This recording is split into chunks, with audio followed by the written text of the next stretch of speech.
Hello friends, welcome to our channel. Jammu Kashmir में article 371 की बात हो रही है।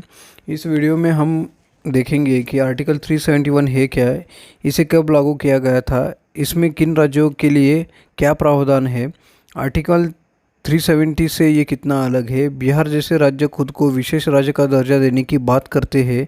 ये विशेष दर्जा आखिर होता क्या है, किन राज्यों के लिए ये दर्जा मिला हुआ है, आर्टिकल 371 से ये विशेष राज्य का दर्जा अलग कैसे होता है, ये सब कुछ हम इस वीडियो में कवर करने वाले हैं। तो सबसे पहले हम देखेंगे आर्टिकल 371 है क्या। तो देश का संविधान लागू हुआ तो उस समय आर्टिकल 370 और 371 दोनों इसका हिस्सा थे। 370 जहां जम्मू कश्मीर के लिए था, वही आर्टिकल 371 बॉम्बे राज्य के कुछ इलाकों के लिए था। बॉम्बे राज्य जब महाराष्ट्र और गुजरात के रूप में दो राज्यों में बटा तो 371(2) को इन राज्यों में लागू किया गया है। तो इस आर्टिकल के तहत राज्यपाल को विशेष उत्तरदायित्व दिए गए हैं। इसके तहत वो महाराष्ट्र के विदर्भ मराठवाड़ा के लिए अलग से डेवलपमेंट बोर्ड बना सकता है। इसी तरह गुजरात के राज्यपाल सौराष्ट्र और कच्छ के लिए अलग से डेवलपमेंट बोर्ड बना सकते हैं। इन इलाकों में डेवलपमेंट के कामों पर खर्चे के लिए पैसे का बराबर आवंटन करना, टेक्निकल एजुकेशन, वोकेशनल ट्रेनिंग और रोजगार के लिए राज्यपाल स्पेशल अरेंजमेंट कर सकता है। आर्टिकल 371 में ही 371A, 371B, 371C, 371D, 371E, 371F, 371G, 371H और 371J शामिल है। ये सभी अलग अलग राज्यों को विशेष राज्य का दर्जा देते हैं। अब हम देखेंगे किस राज्य में आर्टिकल ये लागू 371 और उसके जो सब आर्टिकल है वो लागू है और कब से लागू है और किस लिए लागू है, ये सब हम देखेंगे। महाराष्ट्र जो पहले बॉम्बे राज्य का हिस्सा था, वहाँ पे आर्टिकल 371 लागू है 1950 से। किस लिए लागू है तो विदर्भ और मराठवाड़ा के विकास के लिए। गुजरात जो कि बॉम्बे राज्य का पहले हिस्सा था, वहाँ भी आर्टिकल 371 1950 से लागू है। सौराष्ट्र कच्छ के विकास के लिए यहाँ पे लागू है। अब देखते हैं आर्टिकल 371A जो कि नागालैंड को 3 विशेष अधिकार देते हैं। कौन से ये देखेंगे। संविधान लागू होने के 12 साल बाद 1962 में नागालैंड में आर्टिकल 371A लगाया गया। इनमें प्रावधान है कि नागा लोग के धार्मिक और सांस्कृतिक मामले में भारत की संसद कोई कानून नहीं बनाएगी। दूसरा, नागा लोगों के प्रथागत कानूनों और परंपराओं को लेकर संसद का कानून लागू नहीं होगा। तीसरा, संसद बिना विधानसभा की सहमति के यहाँ की ज़मीन और संसाधन किसी गैर नागा को स्थलांतरित नहीं कर सकती है, यानी सिर्फ नागालैंड का नागरिक ही यह ज़मीन खरीद सकता है। अब देखेंगे आर्टिकल 371B जो कि आसाम के लिए है, जो 1969 से लागू है।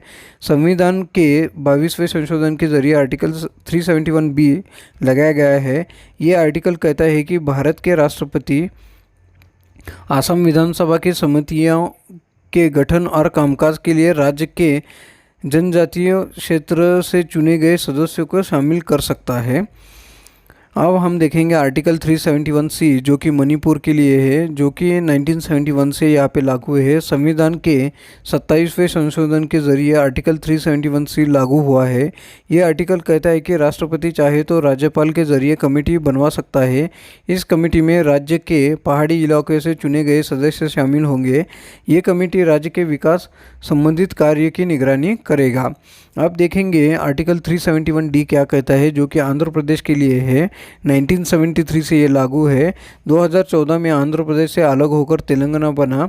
अब ये आर्टिकल दोनों राज्य के लिए लागू है।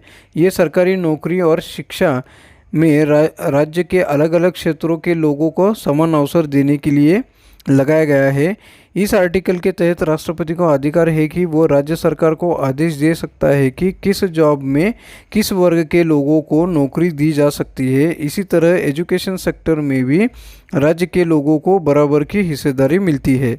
आर्टिकल 371E कहता है कि केंद्र सरकार संसद में कानून लाकर आंध्र प्रदेश में सेंट्रल यूनिवर्सिटी बनाएगा। हालांकि अब इस आर्टिकल का कोई औचित्य नहीं रहा है। अब देखेंगे आर्टिकल 371F जो कि सिक्किम के लिए है। 1975 से ये लागू है। संविधान के 36वें संशोधन के जरिए आर्टिकल 371F लागू हुआ है। इसमें कहा गया है कि राज्य के राज्यपाल सिक्किम में शांति स्थापित करने की व्यवस्था करेंगे। राज्य की जनसंख्या के समान सामाजिक और आर्थिक विकास के लिए संसाधनों और अवसरों का उचित आवंटन सुनिश्चित करेंगे। पहले के सभी कानून जिनसे सिक्किम का गठन हुआ वो जारी रहेंगे और किसी भी अदालत में किसी भी संशोधन के प्रति जवाबदेह नहीं होगा। तो आप देखते हैं आर्टिकल 371G जो कि मिज़ोरम के लिए है, 1986 से लागू किया गया है। संविधान में 53वें संशोधन के जरिए आर्टिकल 371G लागू हुआ है। इसमें प्रावधान है कि मिज़ो लोग के धार्मिक और सांस्कृतिक प्रथागत कानूनों और परंपराओं को लेकर संसद कोई कानून नहीं बनाएगा। यहाँ के ज़मीन और संसाधन किसी गैर मिज़ो को स्थानांतरित नहीं किया जा सकता। यानी मिज़ोरम के में ज़मीन का मालिकाना हक सिर्फ वहाँ बसने वाले आदिवासियों के लिए ही है। हालांकि प्राइवेट सेक्टर की इंडस्ट्री खोलने के लिए राज्य सरकार मिज़ोरम एक्ट 2016 के तहत भूमि अधिग्रहण कर सकता है। हालांकि विधानसभा की सहमति के बाद सांसद इन सभी पर कानून बना सकता है सांसद। ओके, तो आप देखेंगे आर्टिकल 371H जो कि अरुणाचल प्रदेश के लिए है, जो कि 1986 से लागू है। संविधान के 55वें संशोधन के जरिए 371H लागू हुआ है। इसमें राज्यपाल को राज्य की कानून और व्यवस्था के लिए विशेष शक्तियाँ दी गई है। राज्य के मंत्रिमंडल से चर्चा करने के बाद राज्यपाल चाहे तो मुख्यमंत्री के फैसले को भी रद्द कर सकता है। उनका फैसला ही अंतिम माना जाएगा। इस तरह एक अधिकार किसी राज्य के राज्यपाल के पास नहीं है जो मुख्यमंत्री के फैसले को रद्द कर सकता है। आर्टिकल 371I गोवा के विधानसभा के गठन से संबंधित है, लेकिन अब ये प्रासंगिक नहीं रहा है। ओके, तो आप देखेंगे आर्टिकल 371J जो कि कर्नाटक के लिए है, वो 2012 से लागू है। संविधान में 98वें संशोधन के जरिए कर्नाटक के लिए आर्टिकल 371J लागू हुआ है। इसमें हैदराबाद कर्नाटक रीजन, जिसे कल्याण कर्नाटक कहते हैं, ये इसके लिए अलग से डेवलपमेंट बोर्ड बनाने का प्रावधान है। इस क्षेत्र के 6 जिलों के विकास के लिए फंड का समान आवंटन होता है। सरकारी नौकरियां और शिक्षा में भी इस क्षेत्र के लोगों को समान अवसर और सुविधा देने का प्रावधान है। अब हम देखेंगे इनर लाइन परमिट होता क्या है। नॉर्थ ईस्ट के 3 राज्यों जैसे कि मिज़ोरम, अरुणाचल प्रदेश और नागालैंड में जाने के लिए इनर लाइन परमिट लेना पड़ता है। इस परमिट के बिना आप इस राज्य में नहीं जा सकते हैं। भारत सरकार की तरफ से जारी ये परमिट आपको एक निश्चित समय के लिए यात्रा की अनुमति देता है।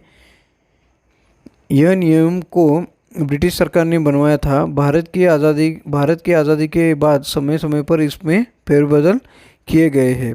अब हम देखते हैं बिहार के नेता अक्सर विशेष राज्य का दर्जा दिए जाने की बात करते हैं। आखिर ये होता क्या है। संविधान में किसी भी राज्य को विशेष दर्जा दिए जाने का कोई जिक्र नहीं है। विशेष राज्य का दर्जा देने की शुरुआत 1969 में हुई। तब 5वें वित्तीय आयोग ने पिछड़े राज्यों को विशेष तरजीह देने की बात की। ये तरजीह केंद्र सरकार की ओर आर्थिक सहायता और कर में छूट के रूप में हो सकती है। शुरुआत में 3 राज्यों जैसे कि आसाम, नागालैंड और जम्मू कश्मीर को विशेष राज्य का दर्जा दिया गया था। बाद में 8 और राज्य जैसे अरुणाचल प्रदेश, हिमाचल प्रदेश, मणिपुर, मेघालय, मिजोरम, सिक्किम, त्रिपुरा और उत्तराखंड को भी इसमें शामिल किया गया है। तो अब ये विशेष राज्य का दर्जा कैसे मिलता है देखेंगे। विशेष राज्य का दर्जा दिए जाने के पीछे तर्क ये है कि कुछ राज्यों में संसाधनों की कमी, ये राज्य विकास के लिए संसाधन नहीं जुटा सकते हैं। अब सवाल उठता है कि ये कैसे तय होगा, कौन सी चीज़ें देखकर किसी राज्य को विशेष राज्य का दर्जा मिलेगा। 2013 में लोकसभा में पूछे गए एक सवाल के जवाब में सरकार ने इसके 5 आधार बताए हैं। पहला आधार है राज्य की जनसंख्या घनत्व कम हो या राज्य की आदिवासी आबादी ज़्यादा हो, राज्य पड़ोसी देश की सीमा पर और स्ट्रैटेजिकल इम्पोर्टेंट पॉइंट पे हो, राज्यों की वित्तीय हालत खराब हो, राज्य के अधिकांश इलाके पहाड़ी और दुर्गम हो, आर्थिक और इंफ्रास्ट्रक्चरल तौर पे ये राज्य पिछड़ा हो, तभी इसको विशेष राज्य का दर्जा दिया जा सकता है। तो अब ये कौन देता है विशेष राज्य का दर्जा? नेशनल डेवलपमेंट काउंसिल तय करती है कि किस राज्य को विशेष राज्य का दर्जा दिया जाना है। इस कमेटी में पंतप्रधान, केंद्रीय कैबिनेट, राज्यों के मुख्यमंत्री और नीति आयोग शामिल होते हैं। इसके बाद 14वें वित्तीय आयोग ने गाडगिल फॉर्मूला बेस्ड ग्रांट बंद करने का सुझाव दिया है। ये विशेष राज्यों को दी जाने वाली ग्रांट थी। 2015 में 14वें वित्तीय आयोग की सिफारिश लागू होने के बाद एक तरह से विशेष राज्य के दर्जे की अवधारणा लगभग ख़त्म हो गई है। यानी अब किसी भी राज्य को इस तरह का स्टेटस मिलेगा, इसकी संभावना ना के बराबर है। अगर भारत के संविधान की बात करें तो उसमें भी किसी राज्य को विशेष राज्य का दर्जा देने का जिक्र नहीं है। हालांकि आर्टिकल 371 ए से 371 जे के रूप में राज्यों के लिए कई प्रावधान का जिक्र है। तो इसलिए इस आर्टिकल के तहत बहुत सारे राज्यों को विशेष दर्जा दिया गया था। तो इस वीडियो में बस इतना ही। तो थैंक यू।